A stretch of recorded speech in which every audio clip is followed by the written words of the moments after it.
Friends చూడండి, రోజైతే మేము కర్రీ చేస్తామండి. మన ఆమ్లెట్ చూడండి, మన ఆమ్లెట్ అయితే ఇలా దవసరిగా వేసుకుంటే బాగా వస్తుంది. అవి ఫ్రెండ్స్ కొంచెం ఆయిల్ వేసుకోవచ్చు. చూడండి, ఆయిల్ తాగే మన ఆమ్లెట్ వేసుకోవచ్చు. ఈ కర్రీ చాలా బాగుంటుంది ఫ్రెండ్స్. చాలా కొంచెం ఆనియన్స్ ఫ్రై చేయడానికి కొంచెం సాల్ట్ వేసుకోవచ్చు. అలా ఆనియన్స్ ఫ్రై అయిపోతే టేస్ట్ కర్రీ వేసుకుంటే కొంచెం చాలా కొద్దిగా ఫ్రై చేశాక ఒక కారం వేద్దాం.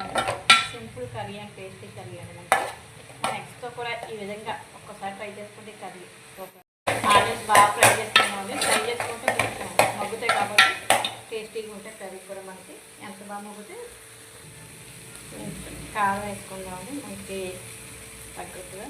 కొంచెం వాటర్ వేసేసుకొచ్చాను. వాటర్ వేసుకుంటే కొంచెం కుక్ చేసుకుంటే బాగుంటుంది ఫ్రెండ్స్. ముందు కొంచెం వాటర్ వేసేసుకుందాం. చింతపండు పులిపేసేద్దామండి. ఫస్ట్ చింతపండు పులిపేస్తే మన కర్రీ కొంచెం అయినట్టే దగ్గరికి వస్తున్నట్టే.